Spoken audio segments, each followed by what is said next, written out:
ఈ టాపిక్ కి సంబంధించి చాలా మందితో మాట్లాడి డిస్కస్ చేసి తర్వాత వీడియోస్ చేస్తున్నా. సో మీరు ఒక 1000 లైక్స్ టార్గెట్ నాకు ఇస్తే నాకు చాలా హెల్ప్ఫుల్ అవుతుంది. లైక్ కొట్టి వీడియో చూడడం మీరు కంటిన్యూ చేసేయండి. H1B వీసాస్ యొక్క టాపిక్ ఈరోజు అమెరికా ఇండియాలో హాట్ టాపిక్ మారింది. అంటే మీకు ఎలక్షన్స్ టైంలో మీరు ఏ దేశంలో అయినా అంతే, ఎస్పెషల్లీ అమెరికా ఎలక్షన్స్ టైంలో ఒకళ్ళ మీద ఒకళ్ళు బురద జల్లుకోవడం, గొడవలు అవడం, ఘర్షణ, డొనాల్డ్ ట్రంప్ వ్యక్తి మీద అయితే హత్యా ప్రయత్నం కూడా జరిగింది. 2 to 3 టైమ్స్ జరిగింది. సో ఆయన ఏమంటున్నాడు, నేను బతికిపోయాను కదా, భగవంతుడు అన్నే ఎంచుకున్నాడు, ఇక్కడ make America great again MAGA అంటారు, ఇదే మా స్లోగన్, దీనికోసమే నేను పోట పడతాను అని చాలా గొప్పగా చెప్పుకున్నాడు డొనాల్డ్ ట్రంప్. ఇప్పుడు ఈ పదవీ స్వీకరణ అయిన తర్వాత గొడవలు, ఎంతెంత పెద్ద గొడవలు అంటే H1B వీసా ఉంది చూసారా, దీని గురించి చాలా మంది తెలియపోవచ్చు. హైలీ స్కిల్డ్ వర్కర్ అనుకోండి, మీరు అమెరికాకి వెళ్ళి ఉద్యోగం చేయాలి, H1B వీసా మీకు కంపల్సరీ ఉండాలి. 3 ఏళ్ల పాటు మీ కంపెనీ ఈ సదుపాయాన్ని మీకు ఇస్తుంది. అమెరికన్ గవర్నమెంట్ దీనికి పర్మిషన్ ఇచ్చి అప్రూవల్ ఇస్తుంది. సో ఇంకొక 3 ఏళ్ళు దీన్ని ఎక్స్టెండ్ చేసుకోవచ్చు. టోటల్ గా మీ వర్క్ పర్మిట్ మీద 6 సంవత్సరాల పాటు అమెరికాలో ఉండొచ్చు. ఆ తర్వాత మీరు వెనక్కి వచ్చేయాలి.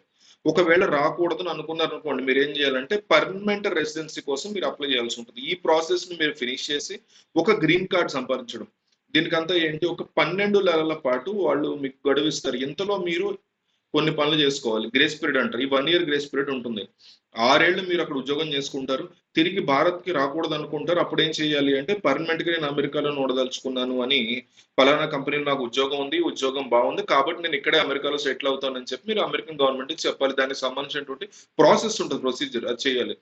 ఇది ఇమిగ్రేషన్ వీసా కాదు, ఇది only work visa, work permit అంతే. సో ఇప్పుడు డొనాల్డ్ ట్రంప్, చాలా మందికి నచ్చిన విషయం ఏంటంటే డొనాల్డ్ ట్రంప్ లో చాలా చాలా క్లియర్ గా అతను ఏం మాట్లాడుతున్నాడు, ఎలా ఆలోచిస్తున్నాడు అనేది 100% అనేది పర్ఫెక్ట్ గా ఉంది, ఎటువంటి కన్ఫ్యూజన్ లేకుండా. అంటే ఎవరి స్వార్థానికి వాళ్ళు ఆలోచించచ్చు, కానీ ఇప్పుడు నా సమస్య నేనే తీర్చుకోవాలి, అమెరికా వచ్చి తీర్చాలి అని చెప్పి ఎదురు చూసే దేశాలు చాలా ఉన్నాయి. నాకేంటి సంబంధం అంటున్నాడు ఆయన. నా సమస్యలు మీరు తీర్చుకుంటా, మీ సమస్యలు మీరు సాల్వ్ చేసుకోండి, చాలా క్లియర్ గా చెప్తున్నాడు డొనాల్డ్ ట్రంప్. దీనికి మీడియా వాళ్ళు అడిగినప్పుడు డొనాల్డ్ ట్రంప్ 2 ఇష్యూస్ మాట్లాడారు. ఒకటి ఏమంటారంటే, ఒకప్పుడు అమెరికాకి రావాలి, డాలర్ డ్రీమ్ అని అంటారు.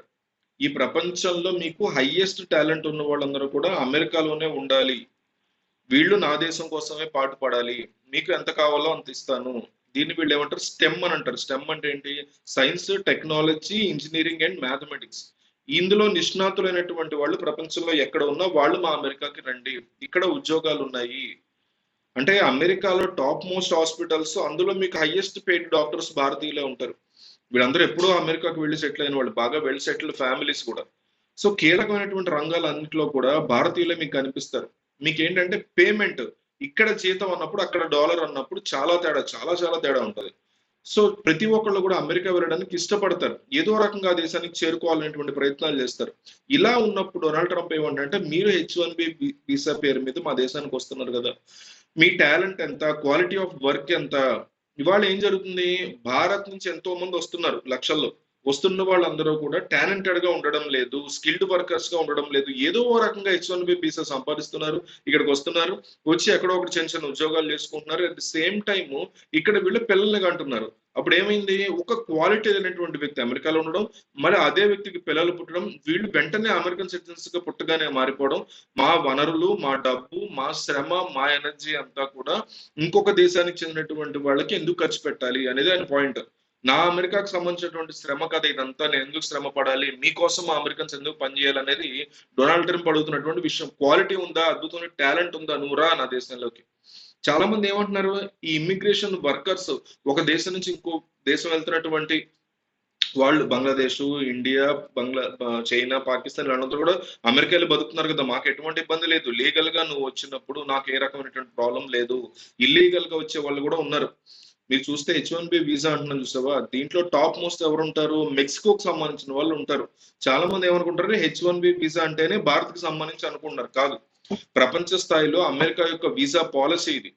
టాప్ మోస్ట్ కంట్రీ ఏంటి ఇందులో, మెక్సికో నుంచి ఎంతో మంది అమెరికాకు వస్తూ ఉంటారు. ఇక సెకండ్ పొజిషన్ లో చూస్తే భారతీయులు. వస్తున్న వాళ్ళు మీ టాలెంట్ ఎంత, మీరు లీగల్ గా వస్తున్నారా, ఇల్లీగల్ గా వస్తున్నారా, ఇల్లీగల్ గా మా దేశంలో ఎలా ఉంటారు మీరు ఇల్లీగల్ గా వస్తే? ఇది కామన్ క్వశ్చన్. ఇప్పుడు బంగ్లాదేశ్ నుంచి, ఆ మయన్మార్ నుంచి రోహింగ్యా ముస్లిమ్స్ అనేవాళ్ళు భారత్ లోకి వస్తున్నారు అనుకోండి, వీళ్ళు ఇల్లీగల్ ఇమిగ్రెంట్స్ అనేటువంటి ఆరోపణ ఉంది కదా, వాళ్ళని ఆపే బాధ్యత మన దేశానికి ఉంటుంది కదా. సో మనం చేస్తున్నామని ఈ రోజు డొనాల్డ్ ట్రంప్ అమెరికాలో కూడా చేస్తున్నాడు. దీంట్లో ఎటువంటి తప్పు లేదనేది అర్థం చేసుకోవాలి. స్కిల్ లేనప్పుడు అడ్డదోవలో అమెరికాలోకి వెళ్ళినప్పుడు భయపడే వాళ్ళు ఉంటారు. సో అలాంటి వాళ్ళు కాదు, హైలీ స్కిల్డ్. అంటే అమెరికా కంపెనీ నన్ను పిలిచింది, నువ్వు రా ఇక్కడికి వచ్చి ఉద్యోగం చెయ్యి, నీ సర్వీసెస్ నాకు నచ్చాయి, మీ స్కిల్ బాగుందని. ఇంకో 3 ఎక్స్టెండ్ చేస్తాం బాగుంటే, 6 ఏళ్ళు ఉండి ఇంకా బెస్ట్ అనుకో, నేనే నీ గ్రీన్ కార్డ్ ఇప్పించే ప్రయత్నం చేస్తాను, పర్మనెంట్ గా అమెరికాలో ఉండిపో అని చెప్పి ఆఫర్ ఇచ్చేటువంటి గ్రేట్ టాలెంట్ భారత్ లో ఉన్నారు. వీళ్ళు ఇప్పుడు అమెరికాకు వెళ్తున్నారు. ఇది మంచిది. దీన్ని డొనాల్డ్ ట్రంప్ ఎక్కడ ఆపట్లేదు. ఇది అర్థం చేసుకోవాలి. ఎవరైతే ఇల్లీగల్ గా సెమీ స్కిల్డ్ తో, తక్కువ స్కిల్డ్ తో ఉంటున్నారో వాళ్ళే నాకు సమస్య, వాళ్ళు కంటున్న ఈ పిల్లలే నాకు సమస్య. కాబట్టి బర్త్ రైట్ సిటిజన్షిప్ అన్నప్పుడు మళ్ళీ మేము మొత్తము 30 రోజులు గడువు టోటల్ గా మేము సర్వే చేస్తాము, డేటాను తీస్తాము, ఇందులో ఎవరు ఎలిజిబుల్ ఎవరు ఎలిజిబుల్ కాదు అదంతా కూడా మేము పరీక్షిస్తామని చెప్పి చాలా క్లియర్ గా చెప్తున్నాడు ఆయన. ఇనాగరేషన్ అయిన తర్వాత ఇమ్మీడియట్ గా ఆరకల్ అనబడేటువంటి ఒక సంస్థకు సంబంధించిన సీఈఓ, సాఫ్ట్ బ్యాంక్ అనబడేటువంటి సీఈఓ వీళ్ళు ఆయన పిలుస్తున్నాడు. ఇక్కడ గూగుల్, మైక్రోసాఫ్ట్ వీళ్ళకి సంబంధించినటువంటి సుందర్ పిచాయో, సత్యనాదెల్లా వీళ్ళు లేరు. ఎందుకు? సాఫ్ట్వేర్ అన్నా, ఐటీ రంగం అన్నా భారతీయులు అమెరికాలో చొచ్చుకొచ్చేస్తున్నారు. వీళ్ళని ఆపడం అనేది కష్టంగా ఉంది. కాబట్టి వీళ్ళు ఎవరిని పిలవకుండా యూరోపియన్స్, అమెరికన్స్ మీరు చెప్పండి, ఈ H1B వీసా యొక్క ప్రోగ్రామ్ ఏదైతే ఉందో దీనిని ఎలా మనం కరెక్ట్ చేయాలి? మనం అమెరికాకి అడ్వాంటేజ్ ఉండాలి, మనకి ప్రాఫిటబుల్ గా ఉండాలి. విదేశాల నుంచి వచ్చినటువంటి వాళ్ళు మన సొమ్ముని దోచుకుని పారిపోతున్నారు, వెళ్ళిపోతున్నారు. అలా కాకుండా వాళ్ళ రెమిటెన్స్ ని ఆపాలి. వాళ్ళ ప్రపంచ స్థాయిలో భారత్ లోకి హైయెస్ట్ రెమిటెన్స్ వేరే దేశాలకు సంపాదించి భారత్కి పంపిస్తున్న వాళ్ళు ఎన్ఆర్ఐలు, భారతీయులు నెంబర్ 1 పొజిషన్ లో ఉన్నారు.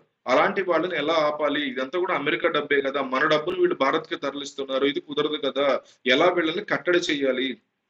సుందర్ పిచాయ్ అని పిలిచాడు అనుకోండి, ఈయన ఏం మాట్లాడలేడు. సత్యనారాయణ పిలిచిన ఇవన్నీ ఆయన మాట్లాడలేడు. మైక్రోసాఫ్ట్ అధినేత బిల్ గేట్స్ వచ్చినా కూడా ఏమండి టాలెంట్ అంతా భారత్ లోనే కదండి ఉంది, వాళ్ళు వచ్చి ఇక్కడ వర్క్ చేస్తే మనకే కదా అడ్వాంటేజ్ అంటాడు. సో మీరు ఎందుకు వాళ్ళని ఆపాలని చూస్తాను డైరెక్ట్ గా అడుగుతాడు. సో డొనాల్డ్ ట్రంప్ ఏం చేస్తున్నాడు? మనకి సంబంధమే లేనట్టుగా మెక్సికా ఇండియో టార్గెటెడ్ గా H1B వీసా ఎవరికి ఇవ్వాలి, ఎవరికి ఇవ్వకూడదు, స్ట్రిక్ట్ నార్మ్స్ ఎట్లా ఉండాలి, అమెరికాలో ఎవరు ఉద్యోగాలు చేయాలి చేయకూడదు అనేది 100% గమనించి దానికి సంబంధించిన వాళ్ళని పిలుస్తున్నాడు.